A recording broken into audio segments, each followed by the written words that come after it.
Imagine waking up tomorrow to find $5 million sitting in your bank account. Who do you tell first? Your parents? Your siblings? Your best friend? In the strategy of wealth, silence is your only armor.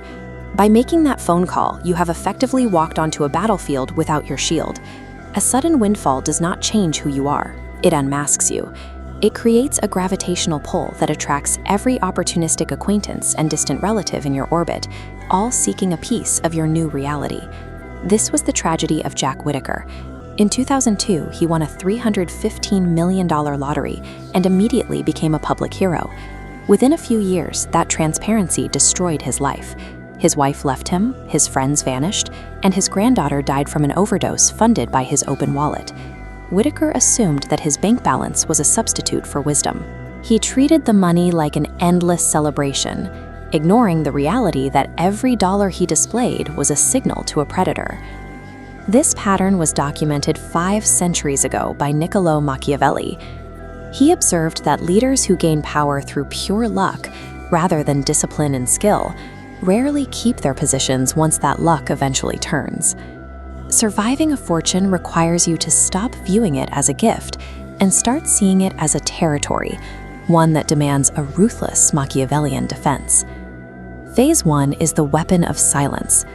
Modern culture encourages us to broadcast success, but in the realm of power, visibility equals vulnerability.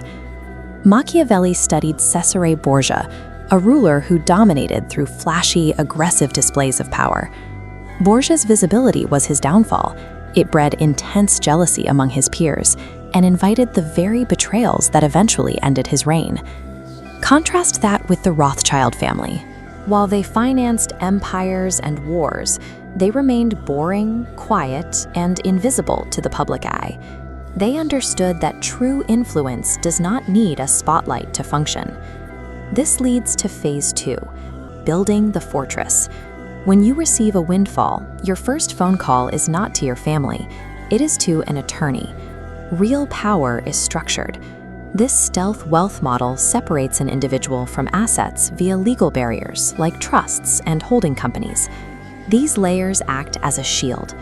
Professionals manage the money, leaving you untouchable, while the fortress handles external threats. If your neighbors know you are rich, your perimeter has already been breached. Power is most secure when it operates from the shadows. Phase 3 is crushing the internal rebellion. High-interest debt, like credit cards, is a cancer within your walls. It must be slaughtered before you make a single outward investment. Compound interest at 20% eats through a treasury faster than any thief. Eradicating this debt is the only guaranteed return in the financial world. With the interior secure, you must establish borders. Paradoxically, the people you love are often the greatest threat to the perimeter of your wealth. Mike Tyson's fortune evaporated under the weight of an endless entourage, a network of leeches relying on his open wallet until accounts finally ran dry. The Machiavellian rule for family requests is strict. Never provide a loan. A loan turns a relationship into a transaction. Instead, give a one-time gift with the explicit condition that they can never ask again. To survive the emotional guilt of new money, you must act like the sun. Be warm from a distance, but remain utterly untouchable up close. Phase 5 is securing the harvest.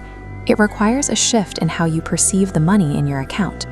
Poor people treat wealth like firewood, burning the foundation for temporary warmth. The rich treat it like an orchard. They protect the trees at all costs and live strictly on the fruit. To find your freedom number, multiply your desired annual lifestyle cost by 25. This chart shows the result: a massive, untouchable principal staying static while the yield detaches to fund your life. Preserving that principle is the only mechanism that transforms a temporary stroke of luck into a permanent, multi-generational kingdom. Once the fortress is secure, you face the final psychological threat: idleness. Machiavelli warned that without a struggle, a ruler grows soft and weak, making them an easy target for the next predator. The most successful figures in modern capitalism never stop working. Jeff Bezos maintained his momentum for decades, not for the extra money, but to keep his mind sharp and his ego grounded in the reality of the work. Consistency is a weapon. Investors like Warren Buffett continue to execute their craft well into their 90s because they understand that focus is a form of defense. Society teaches us that wealth is loud, defined by designer labels, sports cars, and constant broadcasting. The Machiavellian reality is the opposite. True wealth is absolute silence, mental peace, and the unquestionable sovereignty to decide exactly what to do with your own time. What is seen by the world becomes a target, but what remains hidden rules. Build the fortress, stay silent,